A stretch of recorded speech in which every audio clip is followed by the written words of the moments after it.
Vikings versus Cowboys. But the Cowboys, you have a lot of memories of the Cowboys. Oh, there's a lot of history in this.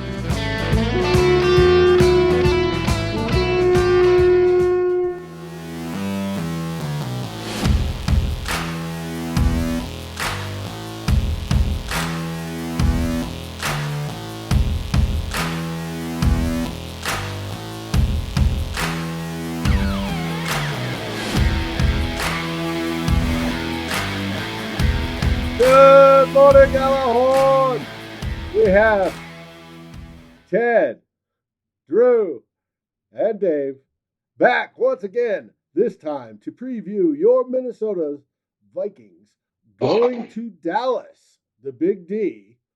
Actually, I think it's Arlington, to play in Jerry's World on Sunday night. In prime time, under the lights, but it's indoors on turf, which should help. Anyways, we're going to start this show off with, how you doing, Drew? You know what, dude? All these years, I thought the lead singer of Rage Against the Machine is the one who made flannel cool, but now I realize it's you, brother. Cheers. It ain't the Rage Against the Machine cat. It's all you, Stefano. You are one styly ass. Yeah, it's cold I'm here doing in Colorado. fine. How you doing? I'm doing good. How's that weather deck doing? The cloud deck came down. It got misty. It's nasty. It's in the 30s. Wait, Vikings Chiefs are on. Let me change the channel. I was rewatching it. Why? I'm doing good. Yeah, why do you watch? Do you rewatch old games that they lose? I sometimes I do on the day they lost, so I can kind of look back and see. But this just happens to be on. I looked up and yeah, I'm not. You didn't seek it out. No, you're not a sadomasochist. I replayed the couple of the drives there at the end, and it was like, yeah, why we'll look at it again. Put it behind us. We're on to where are we going this week? Big D. The Big D. Dallas. We're the big must win either way. Now we're gotta win this one. We talked about going 1-1 on the road trip. Yeah, Well, and we went over on the first game, so now we got to do this one. Ted, how are you doing? Gentlemen, if I was any better, I'd be against the law. Let's Dude, I was gonna have a match ready to light it up. Fuck. That would have been a great prop. Now we're ready to go. Let's go. All right. It is a Sunday night game on NBC. You'll have, I'm trying to remember who their broadcast crew is. Al Michaels and Chris Collinsworth. And Chris Collinsworth. Chris Collinsworth from PFF. Oh, that's right. He owns PFF, doesn't he? He's one of the major owners. Does he really? Outright. Yeah, he does. Yeah, he bought him or bought a big chunk of their company a couple years ago or something like that. Mm-hmm. Wow. Tell him to put some treble into his voice. Can't stand listening to that guy. Go ahead. It's going to be a challenge for the Vikings, especially coming off that loss against Kansas City. But it's a game that on paper, even though it's close, it's one they can actually go in and win. Question is, will they? Are they in the right mindset? Ted, do you think they're mentally in the game to win this one? No. Why? It's prime time, and it's against a good team. And look, I don't say that's a joke. I mean, I kind of do, because that's sort of my shtick. I make stupid jokes and hopefully you laugh. But no. But like Drew, you put up something the other day, and I thought it was very telling of the Mike Zimmer era. Teams the Vikings have beaten and teams they have lost to. They don't beat good teams. And they really don't beat good teams on the road.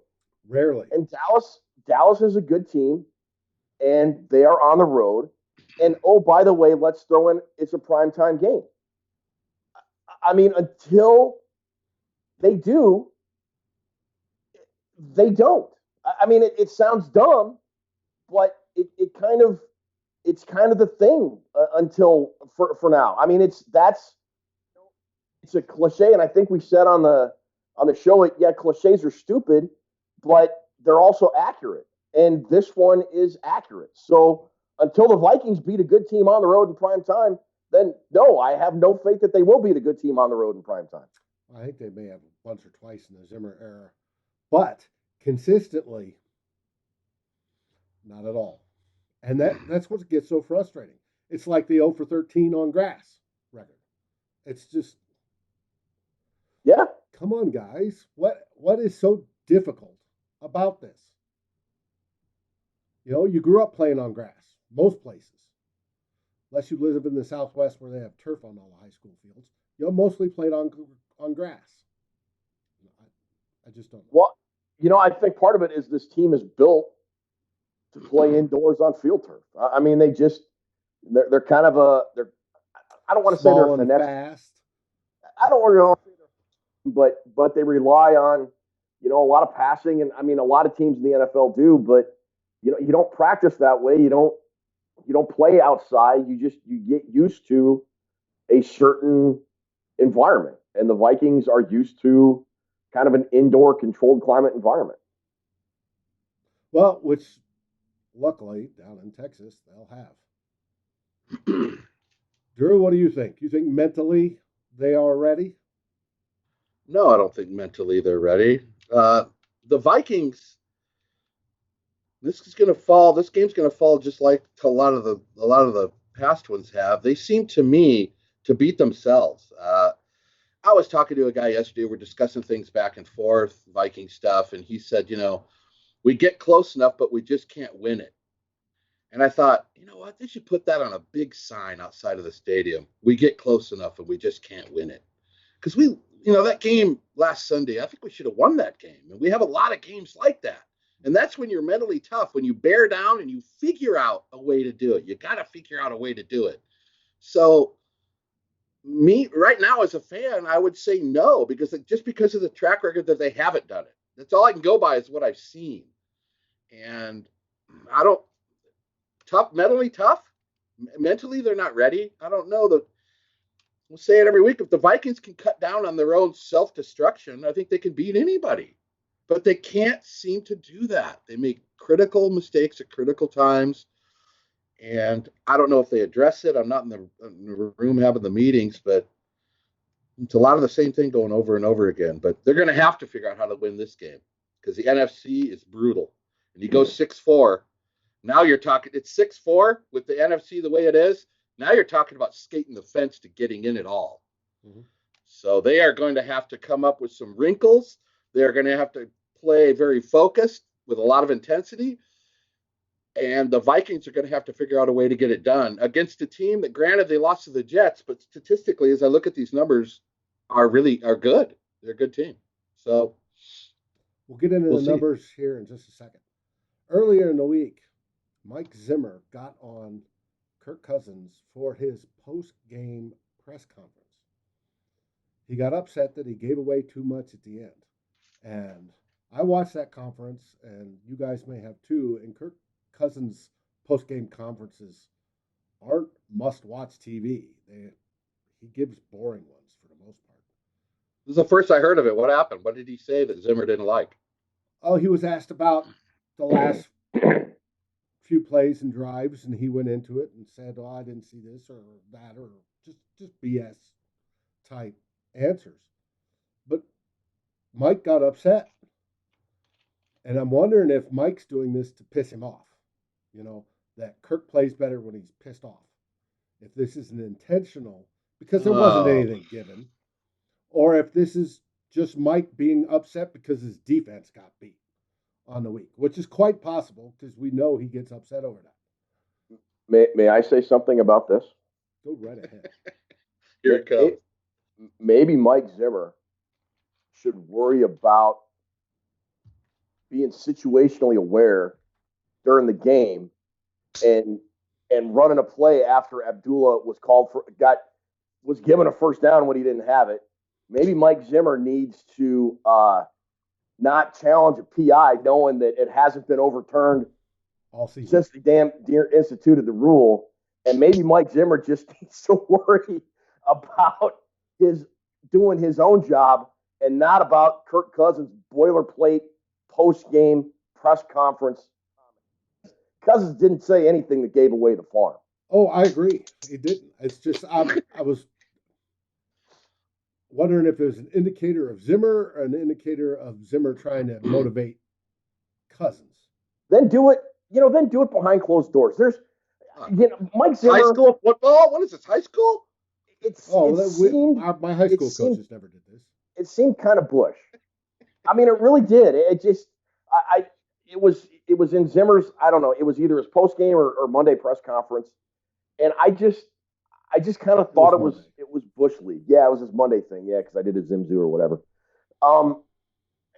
It just seemed like Mike Zimmer has better things to do. I mean, in terms of talking to the press than rip on his quarterback for not saying anything. I thought that was overly. It wasn't Deshaun Watson breaking down cover 1 and cover 4 in his press conference. It was we could have had a couple plays there. Maybe we shouldn't have done this. Maybe we shouldn't have done that. Just get ready for Dallas, man. Just get ready for Dallas and win a big game, Mike. Mike. All right, well, get ready and win a big game. There we go. All right, from that, let's look at the numbers. Drew, what numbers have you? What do you want to know? Up? What are the rankings of the Vikings offense now after that wonderful game last week? The Vikings fell to number 8 overall. Still third in rushing, which we've been since week 1. We're the 11th best scoring team, but probably the stat that stands out mostly overall is the Cowboys have the number one offense at 436 yards a game. That's going to be our main concern. The 4th best passing team, the 4th best rushing team was Zeke Elliott. They wouldn't seem that. It seemed like the Chiefs might have a more high-powered offense, but Dallas, you can't have the number 1 offense in the league and be a slouch at week 10. You got to have your shit together. So that's probably where the game's going to hinge on. We're pretty equal all the way down the numbers. If you look at them, Vikings are 8th overall in offense and 6th in defense. Cowboys are number 1 on offense and number 7 in defense. So it's pretty much tail the tape all the way down the road. We have 28 sacks. They have 22. We've given up 16. They've given up 10. Dallas does have 8 interceptions, though. So that's the one stat I think that stood out probably the most was Dak has 8 picks.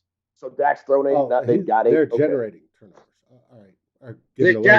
Dak has thrown 8 picks. Wow. So that's kind of, that's pretty high actually in what you consider. Cousins only has 3, but that gives us a chance at maybe some interceptions. I mean, he threw one on the first play of the game yesterday. Dallas, or the Monday night game against the Giants, Dallas made mistakes, guys. I don't want to say we're the only team that makes bonehead miscues. They made a ton of them Monday. Yeah, so, and the Giants were leading early in the first half. We just got to play a clean game. When was the last time the Vikings defense got an interception? Was it Willie Teal back in the 80s? It seems like forever. What's that, Curtin Off? Curtin Off. Hey, I knew Curtin Off, by the way. Along those lines, I was thinking about something I wanted to run it by you guys. Now, when is the last time a friggin' kicker missed against us? Especially at home. I can't remember. Yeah! Field goal kickers in the NFL do not miss against the Vikings, ever. I saw a thing where opposing kickers, the Vikings had the highest percentage of kicks made against them than any other team in the NFL. And it's not just me. No. Kickers never missed against the Vikings. Butthole, Butker, every time he lined up for one, I knew he was going to hit him because they don't miss against us. Nobody misses against us. Nope. I thought about that today, so I'll piggyback that off what you just said about the interceptions. But I don't know how many picks we have as a team, but we're still +4. And like I told David earlier in the group, that as long as you're in the plus, you're doing good in this day and age. You're in the plus side of the turnovers. I think we're okay. They're +1, we're +4. But being that we're so statistically equal in this game, it might come down to who is going to make the biggest miscues, who's going to have the untimely penalty, who's going to cough up the football. I know one thing though, you best get that interior of the defense ready to go for Zeke Elliott, because that dude between the tackles, he runs about 3 inches off the ground for one thing, and he gets big. 9 yards after he's hit. He is the Giants can stop him. Hey, what school did Ezekiel Elliott go to? And on that, and another thing I want to point out is he is a dynamic running back, and I'll give you that, Captain. Go ahead. Yeah, much about Ohio State. Well, we've got our own dynamic running back. Monday night, and Elliott wasn't really doing anything. They go into halftime and they show the stats. They put the stats up there, and he had 80 yards. And I'm going, 80 yards? Yeah, it was a quiet 80 yards. Yes, it was. That's what he does to you. Yeah. And Dak Prescott he's pretty fortunate to be in this situation. Dallas is in a lot of second and threes all night. Yeah. We can't do that against him because then he's going to launch him to Cooper, and then we're going to be in some world nightmare. We're going to be down by 20 at halftime. Yep. Well, Cooper's going to have to defense, and the corners are going to have to play.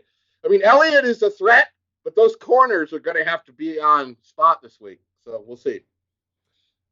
Honestly, I was kidding about Willie Teal and the interception, but I think, and correct me if I'm wrong. Hopefully, Dave, you'll have a graphic when this actually airs. But I think wasn't it Trae Waynes that had the last interception against? Was it the down the sidelines that bomb? Yeah.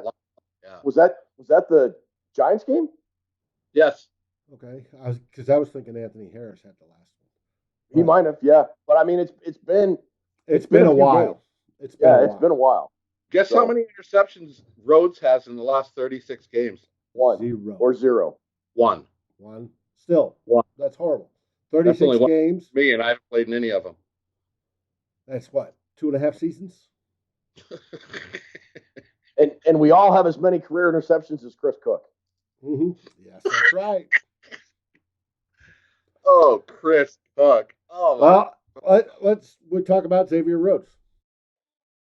As of right now, our two starting cornerbacks, Xavier Rhodes and Trae Waynes, happen to be two of the absolutely worst graded cornerbacks by PFF in the league. And their play, as we see on Sunday after Sunday, tends to reflect that.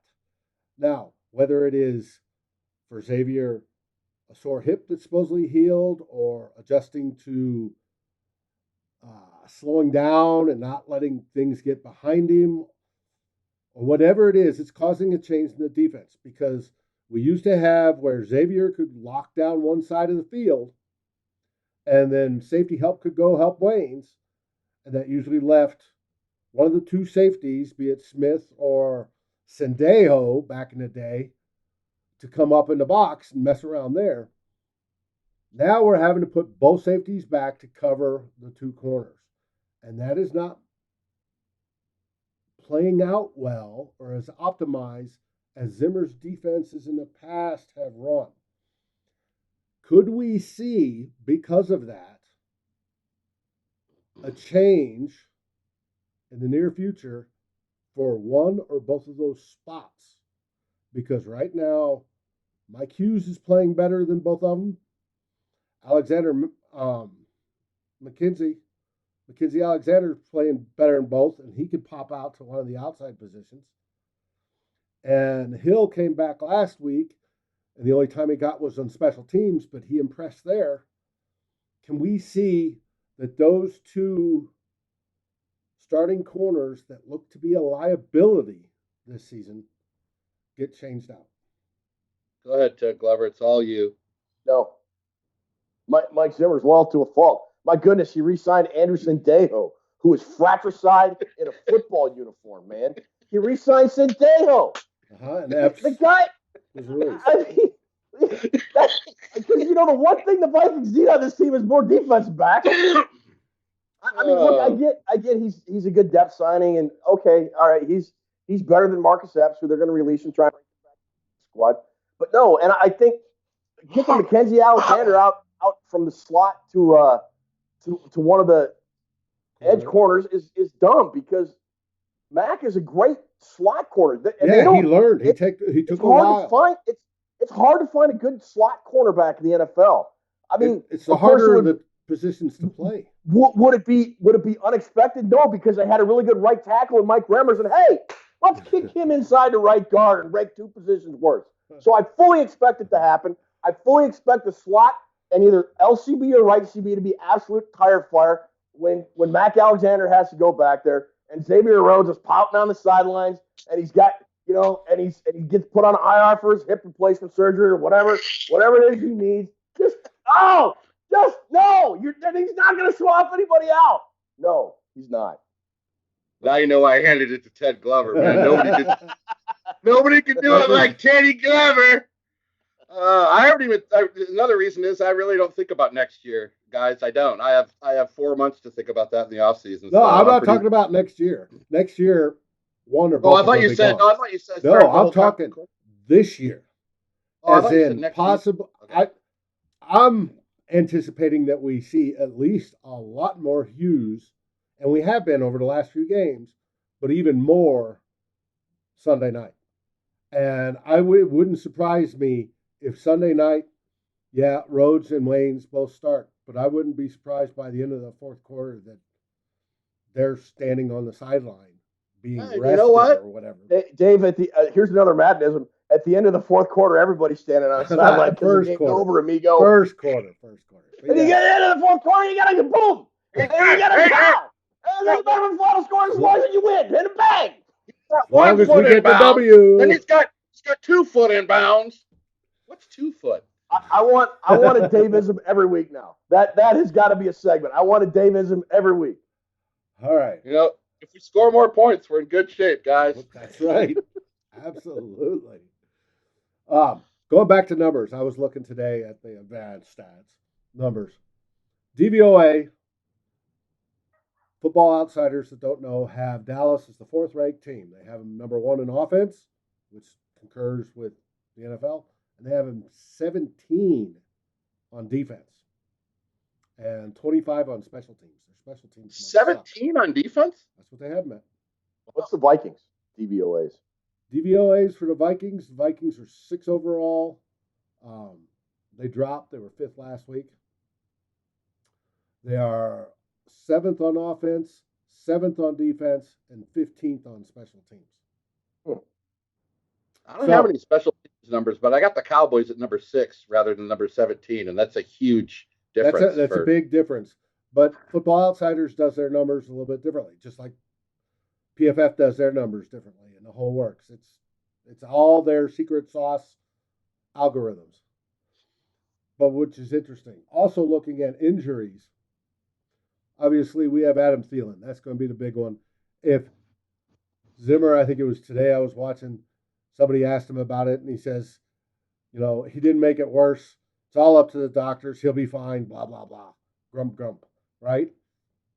Well, if everything's smart, we rest Adam Thielen until after the bye. Should have never played him. Make sure that hammy's 100%. Because all it takes is one false step somewhere and toing, and then he's done. Should have never played. Never went out in the game. Shouldn't even have been out there. Yeah, I don't think Thielen plays this week. I'd be very shocked if he did. Then over on the Cowboys, they have 4 players listed as questionable. The biggest one is Cooper.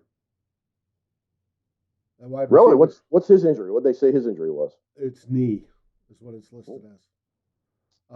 You also have Van Der Esch with a neck injury, Heath with a knee injury, and Fleming a tackle with a calf injury. Those knees are important. You can't squat without your knees. That's right. 1 knee equals 2 feet. Bang! Listen, man, I'm going to clue all you people in on what's going to happen this week.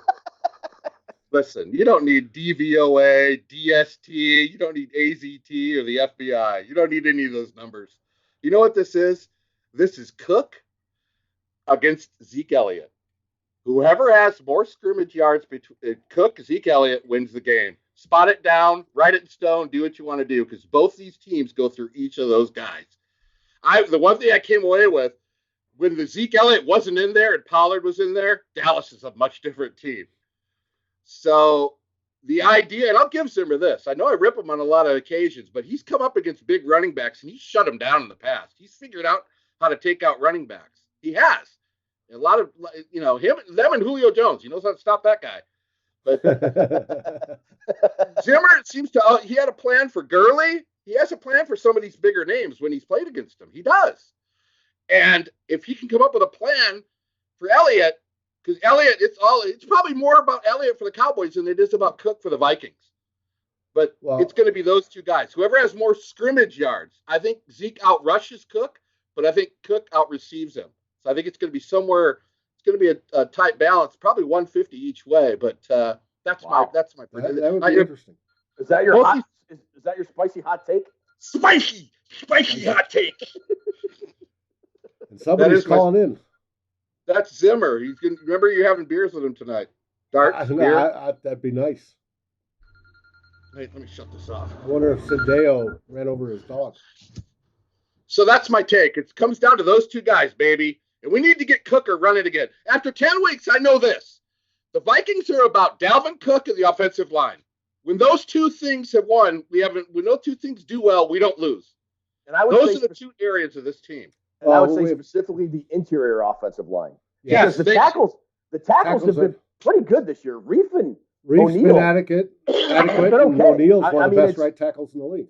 It's when Elflein, Bradbury, and not really Klein has had like one or two moments, but he's been pretty decent overall. It's been more Bradbury and Elflein, and if those guys can handle their business, yeah, I agree with you, Drew. The Vikings should be okay, but that's if we see a lot of interior pressure early and Elflein getting blown up Kirk Cousins' lap again like he did against Kansas City, then it's going to be a long night. And Dallas has a pretty good interior defensive line. Dak Prescott has only been sacked 10 times the whole season. Yeah. So I don't know how we're going to do it on the back end. I mean, you got to stop Zeke. That's why they're fourth in passing, because Zeke Elliott. That's why it's easy to pass when you're in 2nd and 2. You can afford to throw. Right. He's got a good situation there. But the interior of the defense, I'm glad you corrected me on that, because that's more, or the offensive line. I mean, the offensive line, you're exactly right. That's where when they play well, and we got Cooker going and the play calling's going, then the Vikings, I mean, the play calling, we haven't even talked about that. It has to be much better in this game than it was. I don't even know if they formulated a game plan against Kansas City. It's they like came out three incompletions to start the game. I mean, you're a running team. What are you doing? It's like Kevin Stefanski, and he's called some brilliant games this year. He really has. I like Stefanski, but it seems at times that when that play action rollout, he doesn't know what to do. Like when that gets stopped, the Vikings offense is just sort of kind of what do we do now? And they don't get on track. Like against Chicago, they didn't get on track at all. What's that? It's the initial 15-play script. If the script is wrong, right, and it starts out bad like it did last week, there isn't let's shit can the next 8 plays and go from what we're calling.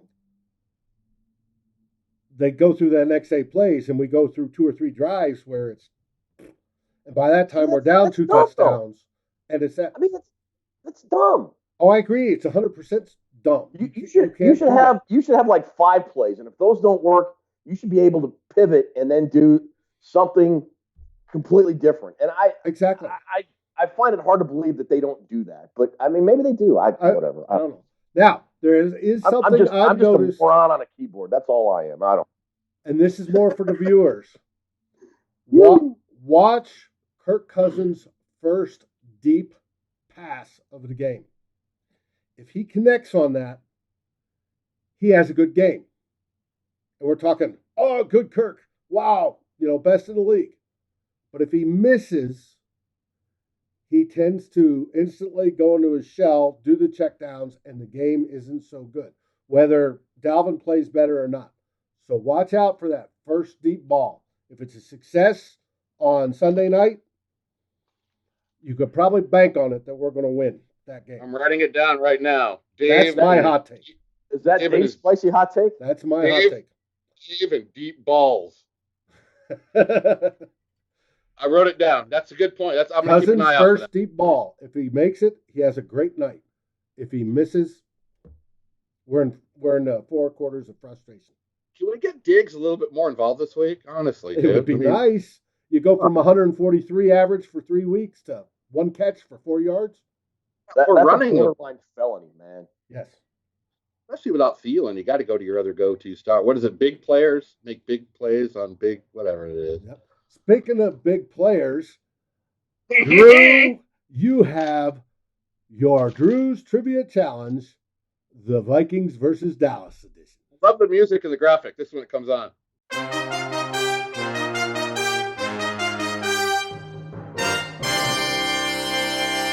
Yeah. Guys, ready? You know the rules. Let's go.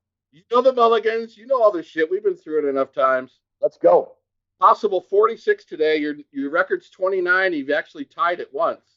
All right. So we're going to start out in 1975 because we got to get this game out of the way.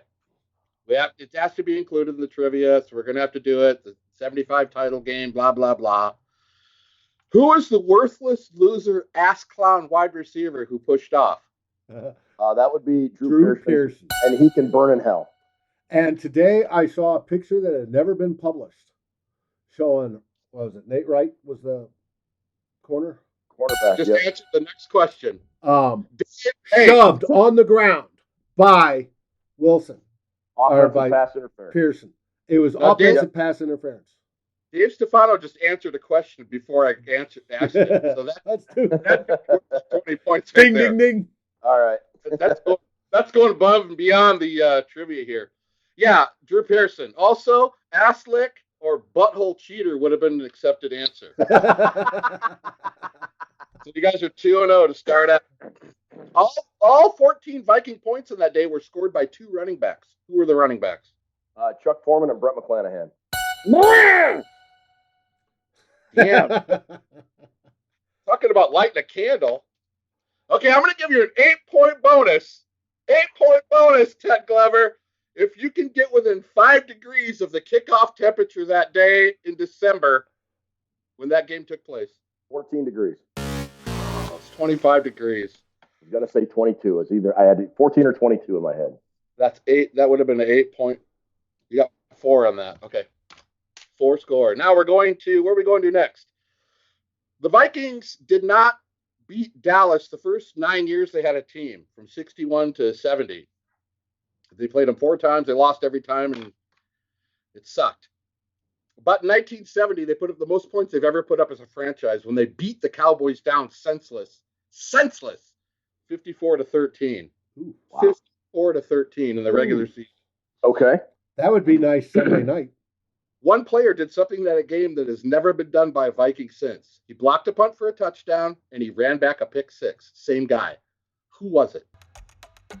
1970? 1970.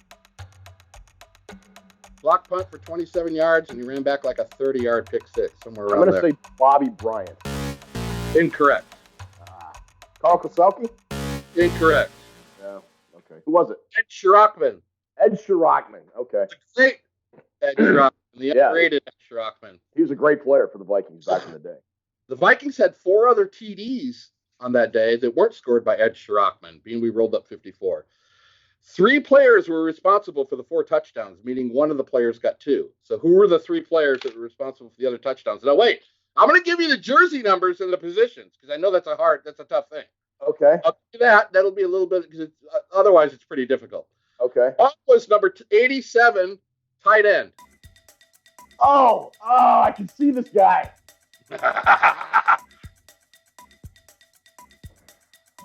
Dave, come on, Dave. All I do is guess Larson, but it's not. No.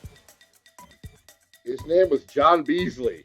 He got a touchdown that day. The next player is number 41. He's a running back. Dave Osborne. Meow, meow. And 2 were scored by this running back who wore the number 26. Clint Jones. Woo! You got 3 out of a possible 4. Giving you 7 for the day so far. All right. We are moving forward, people. Moving forward. What do you think of that, Jeffrey? Okay, we all remember that classic 1987 overtime thriller on Thanksgiving. Yes. We all remember that bitchin' ass game. I do. I cooked a turkey and a bunch of food and I didn't eat. What was the final score? 44-38. Yeah. How many legs on the Madden turkey? 9. 6. There was 6. Fucking. The winning touchdown was scored by Nelson. Too tall Jones back in the contest. Lewis in motion. Hand off to Nelson. And Darren Nelson Nelson. Touchdown, and that's it. Oh, 20-something yard run in overtime. I don't know what it was, or I'd give you a bonus. Okay. Okay, Cowboys leading rusher that day. Herschel Walker. Yeah, Dorsett was still there. I thought it might throw you off. Yeah, Herschel had 21 rushes for 76 yards. Dorsett had 19. Yep. Okay, Darren Nelson had 2 rushing touchdowns that day, but 2 other Vikings had rushing touchdowns. Who were they? 87. Alfred Anderson. Ah, no, that's your mulligan. Rick Fenny. Yes, that's good. You should get like 10 points for pulling out a Rick Fenny one, dude.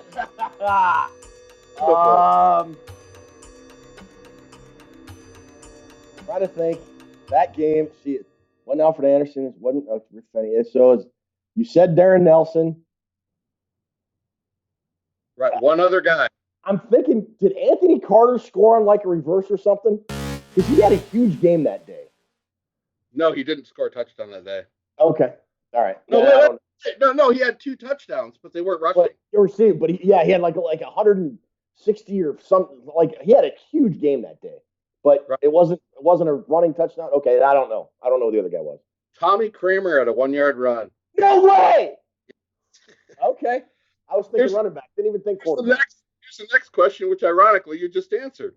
Viking receiver who had 8 catches for 184 yards. Yeah, that was Anthony AC. Yeah, AC. 23-yard average that day.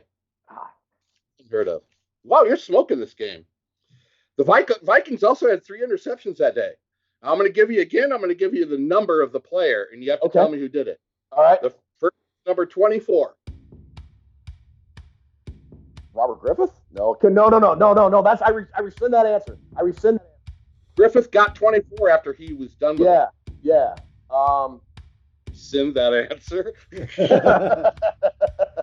Called a take back. Yeah. I take that back. Dave, do you know who it was? No, I don't know. Wyman Henderson. Wyman Henderson. Get out of here with that noise.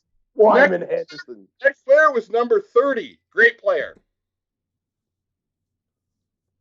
30. Yeah. DB. Really solid player for the Vikings. We actually lost him to the Cowboys, I think, in the Walker deal. Don't know. Dave? Isaac Holt.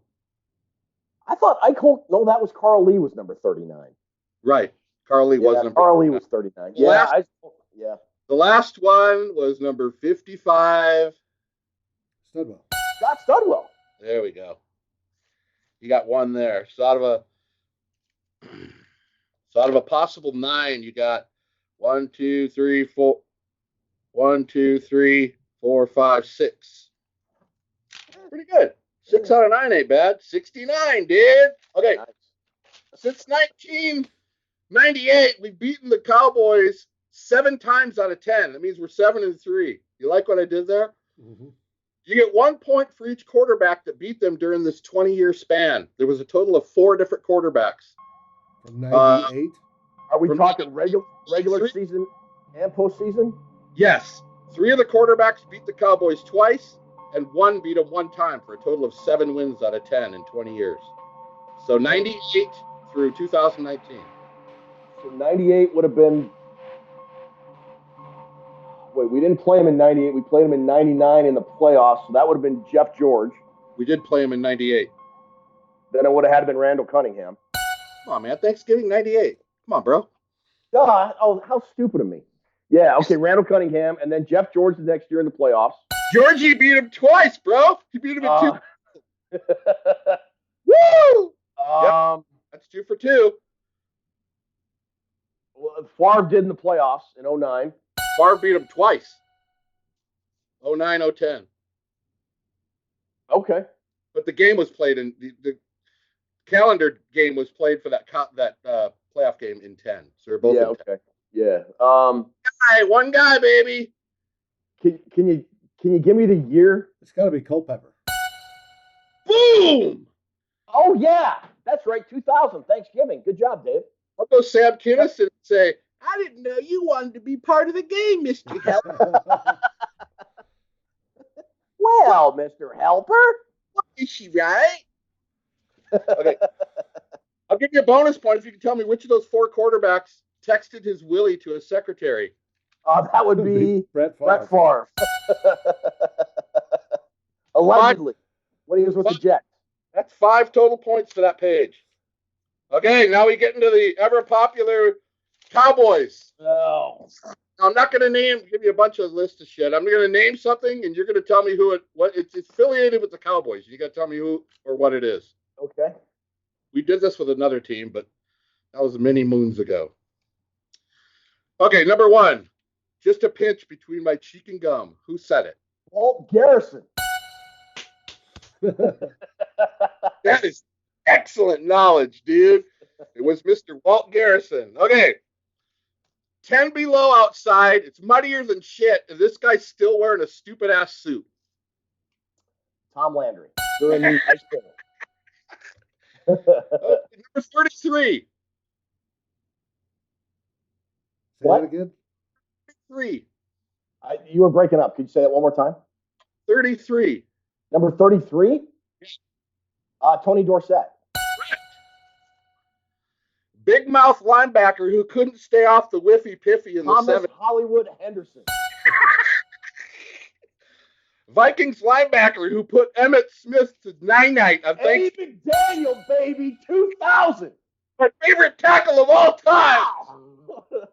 Boom, boom, boom. Out go the lights, baby. How about Emmett on the sidelines? Dude, he crashed his world, man. Oh, I remember I stood up and cheered for like 5 minutes on that hit. Totally, I did too. But I was writing these questions out. I go, wonder if I should write this one. I go, you know what? They got to know this one. Okay.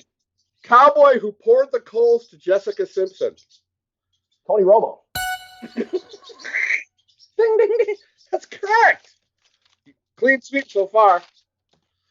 Dallas has had 7 Super Bowl MVPs, as much as I hate to admit it. Damn, that's a lot. Yeah. One was a defensive guy, and the rest were offensive guys. Yeah.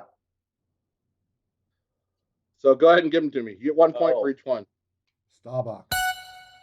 Correct. Yeah, Roger Staubach. The guy and the defensive guy was in Super Bowl 5, and they lost that game to the Colts. But he was the linebacker. I used to know this. I can't. Hovley, Hovley, right? Or Howley? Howley. Howley, okay. Number 55, good knowledge. That's 2. Super Bowl. So let's see. That was Super Bowl 5. Then it was like Super Bowl 12. They beat Denver. Probably Staubach for that one. No, actually, that would have been Tony Dorsett. No, Staubach would have been Super Bowl 6. No, the Denver one was 2 defensive players shared the MVP. Did it really? Well, it's got to be Hollywood Henderson and Ed Too Tall Jones then. Incorrect. Both ways. Troy Aikman's won a Super Bowl MVP. Yes. Emmitt Smith has won a Super Bowl MVP. Yes. You're down to 3 people. Come on, Dave. Throw a guess out there. You already used your mulligan, so you can't be wrong again. The year they beat Pittsburgh. Right. He was a defensive back. He ended up playing for the Vikings for a cup of coffee. The Raiders. Brown was his last name? Was his last name Brown? Excellent, dude. Larry Brown. Larry Brown, that's it. I wanted to say Willie Brown, but he played for the Raiders. Dude, that is good knowledge right there. You got 5, but I should give you all 7 for getting that one. That was the hardest one. That's all I can think of. I'm probably missing an obvious one. Big ass defensive end, number 79. Great player. Ed Martin. Harvey Martin. And the other one was Randy White. I was thinking that. Okay. So was it Harvey Martin and Randy White then in Super Bowl 12? Yes, I believe so. Those are the 2. All right. Now I'm going to give you a nickname. His name was Ed Jones. That's all. How about Manster instead of Monster? Manster? I have no idea. Dave? Herschel. I have no No, that was Randy White again. Randy White. Really? For the final question, you have to name the country singer who was in North Dallas 40. Mac. That's right. Mac. Mac. Come on, dude. You got it. Had the curls. Mac. Yeah, that's 70s perm. Mac Garrett. No, not Mac Garrett. It was Mac. God, Nick Nolte was in the. I can't remember who it was. It's Mac. Mac Davis. Mac Davis. That's it. You knew Mac and curly hair, so you knew who the hell it was. Well. Let's see. Let's do an addition here. 4, 5, 6, 7 plus 7 plus 6 is 13 plus 5 is 18 plus 6 is 24. Shit. No, plus 7. You said 7 plus 7 plus 6 is 13. 6 and 5, 11, 12, 13, 14, 15, 16, 17, 18, 19, 20, 21, 22, 23, 24, 25, 26. Shit. 3 shy. Oh. But it was a lot of fun. And you know what, dude? I'm impressed with the knowledge of not only the Vikings, but every week we do this, we throw in the other teams stuff. And you guys seem to get the other team stuff. That is really a cool thing because you have to be a football fan to know that. I was stuffed, I love football as a kid. It was a big escape for me. It really was. I didn't even ask you the question. We played 30 times, and who's won the most games? I think Dallas has like 1 or 2 wins more than the Vikings do. I don't know what the record is, but it's close. We've beaten them 14 times. We haven't played these guys in 3 years, so they're due. We're due to match up against them. We're due to win. And we won the last 2. Yeah. We play our game. That's what it's all about every week. We played our game in Arrowhead. We came out of there with a win, too. Yeah. You can't self-destruct, Dave Stefano. You can't do it. It all depends on that first deep pass. He hits it. We win. We win, baby. It's going to be a great night. I'll tell you right now, don't tease me like that, because if we hit a deep pass and then lose the game, I'm going to come over and beat that flannel shirt right off your body. All right, come on, brother. You do that. Square point shove. Excellent job on the trivia, guys. I'm impressed. All right, with that, we go into Sunday night against Dallas. Prime time, on turf, under the roof, climate controlled. Any last words, Ted?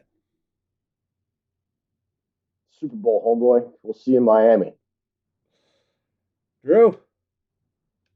I'm going to say meow, meow, Viking cow, and I'll see you cats on the flip-flop. Skol Vikings! Have a great Sunday night. May the Vikings win definitively, and may you enjoy your best friends, good food, and good beverage. See us Sunday night after the game. It will be in the raw. Dave will not be saying definitively without slurring. I'm sure. Decided. Fuck you, thing. Get it. Get out. Definitively.